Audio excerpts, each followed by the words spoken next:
talking about suicides. I was awoken by the back door.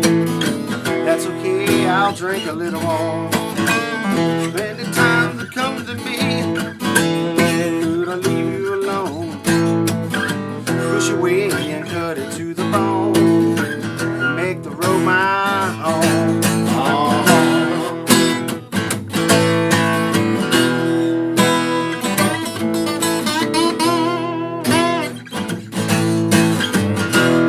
Tell me all about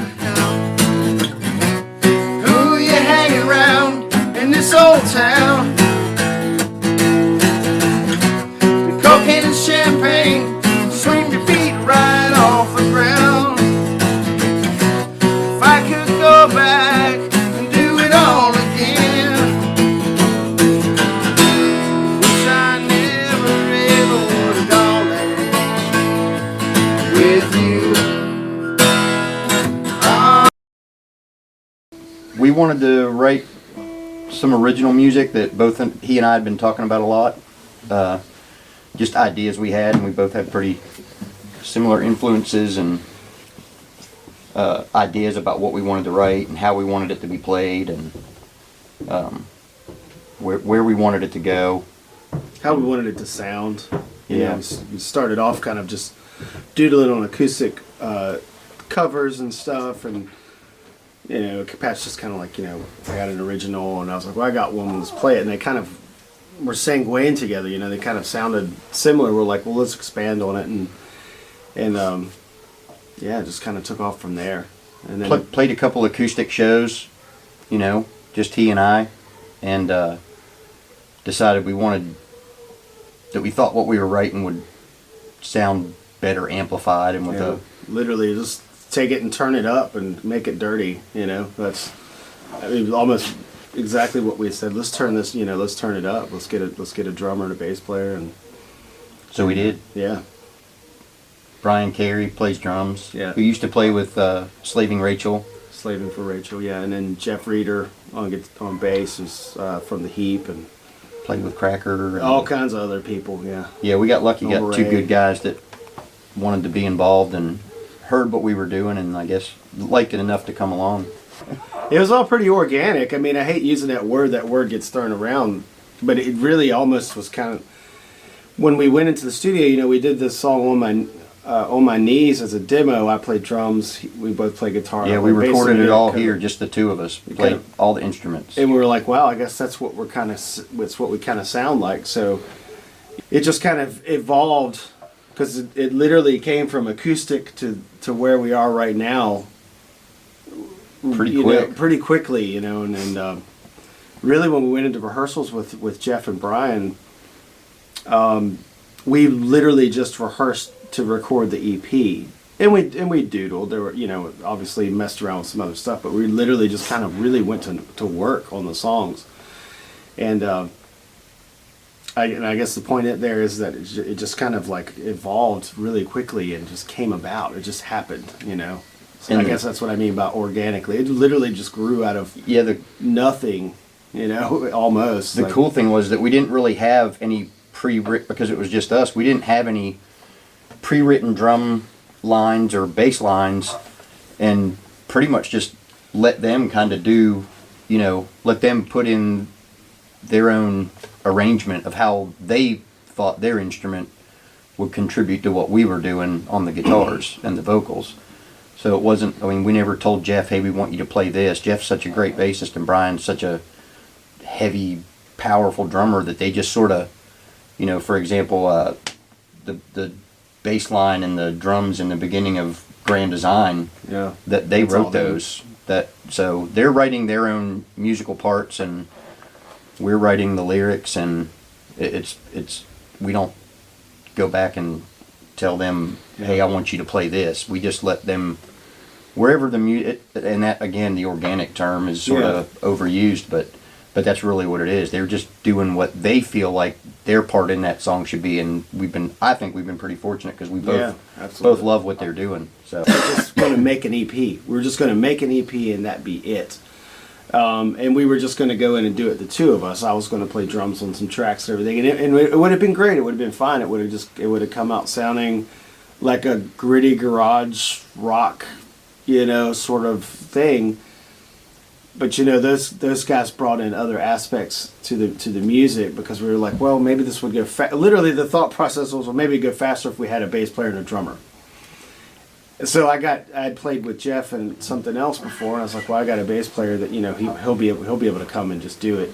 And then Brian, Slaving for Rachel played with us with Monday's Alibi, the cover band. We did our show, and they played, and he and I really hit it off. And I was like, Pat, that could be our guy, And we like how he plays. Yeah, he plays really well, and it's almost like having I don't know, Charlie Chaplin in your band or something. Yeah, he's awesome. He's the best.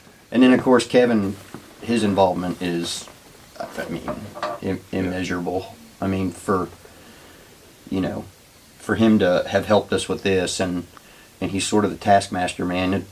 You get sick of recording because he's like, no, you guys can do better than that. Go back. And I mean, he pushed us really hard to not settle for what we thought sounded okay, and he didn't. Yeah, I guess is the best way to put it. He'd be like, no, play this again, and I'm not a lead player, and he even pushed me to play a little bit of lead on a song and said, look, just do it, man. It's your music. Nobody can judge you on it. So yeah, well, they can, and they will. But yeah, Kevin was a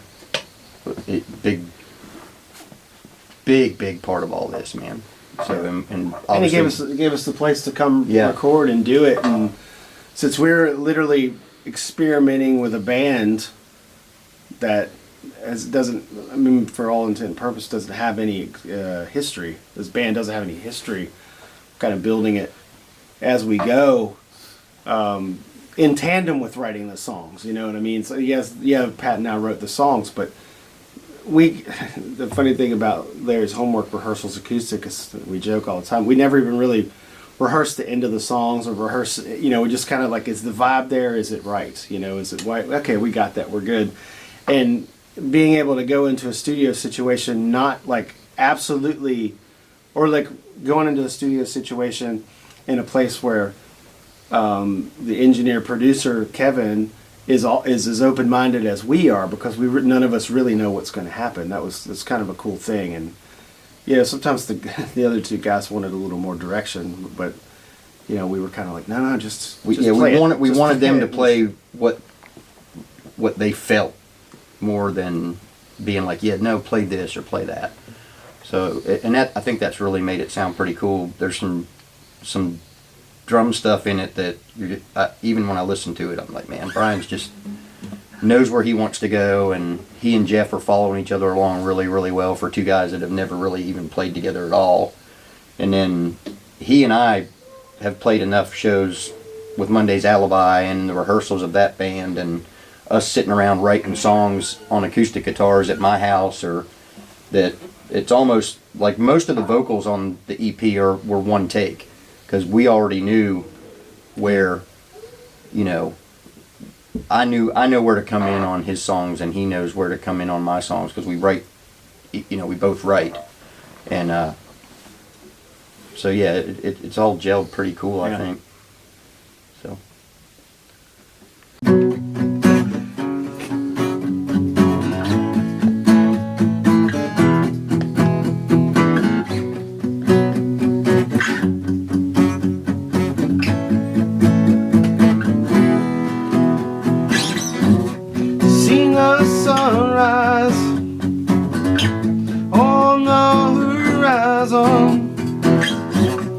Felt the blood flow through my name. I am here. The final star is there. What would you give to be here with me? Twisted in ties, set you were mine.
Now the sunrise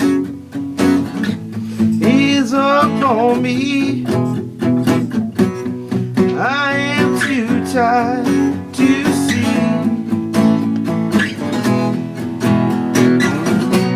The horizon is dim, the star is bright. I waited too long, and this is how it's gonna be. Twisted and tied, since you said goodbye. Should I come or go? Doesn't mean anything. Bloody rivers feed the grand design, telling stories in my mind. I'm telling stories in my mind.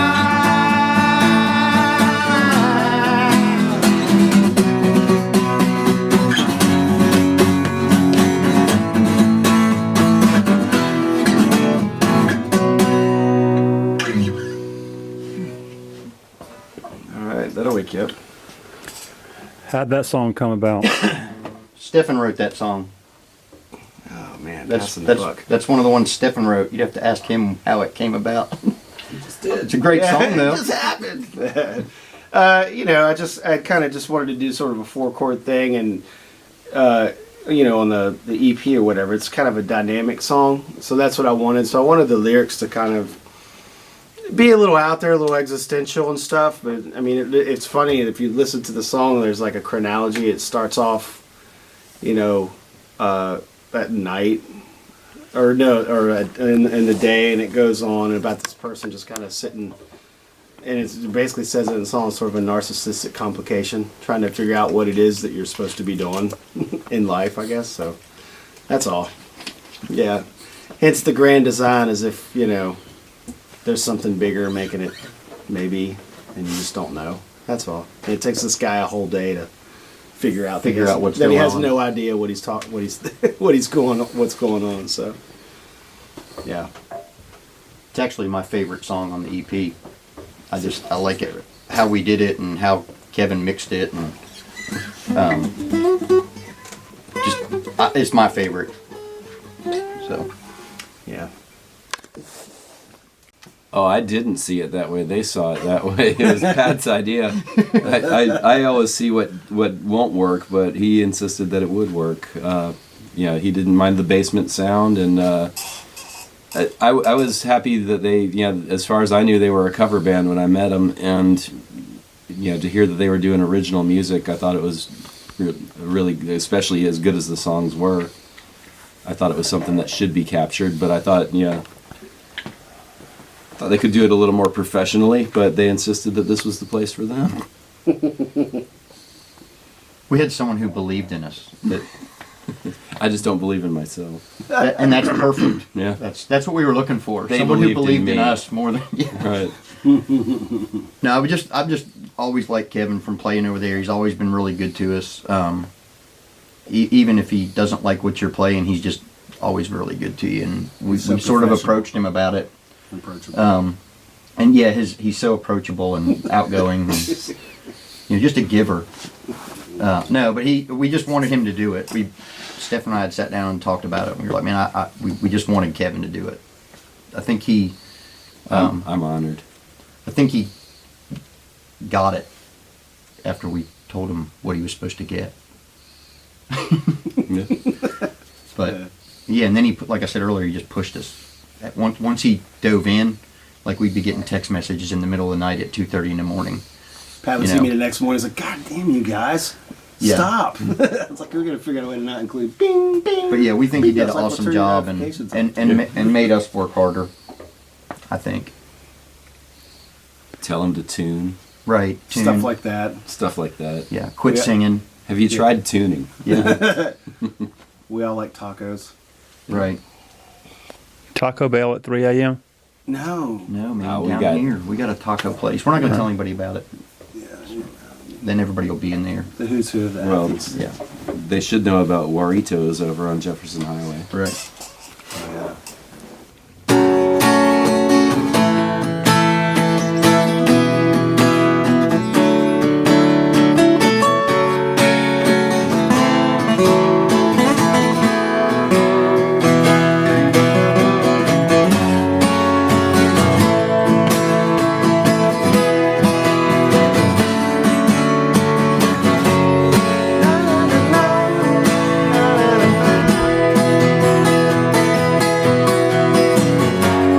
Begging, I pleaded, you were God I once abandoned. Hoping he hasn't abandoned me. Lighting up stolen, gambled, drank and rambled. Many a night until I couldn't see. Walked a mile in another man's borrowed shoes. Though I know it's never quite the same. Cheated and hustled, I fought my way out of the crowd, just to wind up here with you. Now I'm back out on my own, taking the long, long way back home. Handed out all my apologies, even got down on my knees. Well, I've seen some hard times, though not as hard as some. Wound up with my head against a gun. Whole lot of money on shit I didn't need. I gave away my last dollar, so it wasn't about me. One day without warning, I woke up to see that I'd become everything that I never wanted to be. Granted 3 wishes, and none of them came true. Somehow I found my way here to you. Now I'm back out on my own, taking the long, long way back home. Handed out all my apologies, even got down on my knees. I even got down on my knees.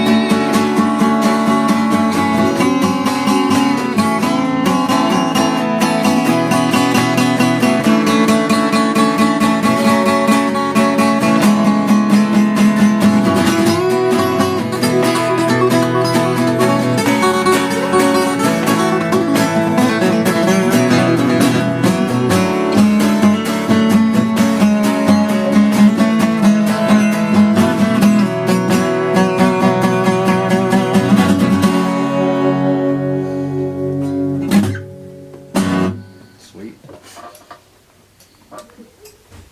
It wasn't difficult to produce. I'm not a producer. I just recorded what they did, and if I didn't really have any suggestions musically or anything like that, besides tuning and maybe which tone to use for a guitar or something like that. Well, I'm- you I'm- did play the Mellotron. Yeah, that's a fake Mellotron, but I don't consider myself a very good recording engineer. I consider myself a hack live engineer. I'm not even an engineer. I'm just a guitar player doing sound. So that it was really just capturing what they do with no bells and whistles. It was easy. Which is what we wanted. I mean, I remember when I went to Kevin and asked him about it first. I was like, "Hey man, can you record it?" She's like, "Man, it's going to sound like you're in my basement." I said, "That is exactly." And he and I had already talked about it. I guess we sort of feel like that's missing a little bit. You know, that things have gotten overproduced and overmixed and overmastered and over. You know, we wanted it to sound. I mean, literally, we said that I said we want it to sound like it was in someone's basement, and we want it to have that grungy, you know, distorted sound you're not really going to get naturally out of a, you know, big fancy studio. I mean, we just wanted it to sound like a bunch of dudes playing in their basement, to where rock and roll sort of started. That's what I have to offer. Right. Kevin had a basement. I have a basement. I don't have a basement. That's all they require. Yeah, we just required a basement and a cheery disposition, and where else in Athens would you find that? But here. Logic, computer. I used to have some other stuff, but for years I didn't record at all, and I sold all the outboard gear that I had, and when I decided to start doing it again, I just decided to do it all in the box, so it's all in the box, and sounds like it. That is one production move I made. I said, you know, give it a little space and lighten up, because he's got that hammering right hand rhythm style. So maybe I did introduce a little bit of dynamicism into That's a new word. yeah, I think it's a real word. Is it a word? Yeah. Dynamicism. Dynamics into the rhythm guitar playing. It could tend to be kind of just a wall of sound if you don't lighten up on some parts. So. Yeah, and I'm by no means anywhere near even a half decent guitar player, so I've learned a lot. I mean, these guys are both killer guitar players, and you know, I joke about it a lot. I just drive the van, but yeah, I have learned a lot from both of them. You know, when and where to play and how to play, and I think they put together when I first recorded them and they brought me the songs. It was just the two of them doing everything. Stephanie played drums and it was great. But I'm glad they've assembled a good band behind them, and I'm glad that they're doing original music, because I think that's what people should be doing.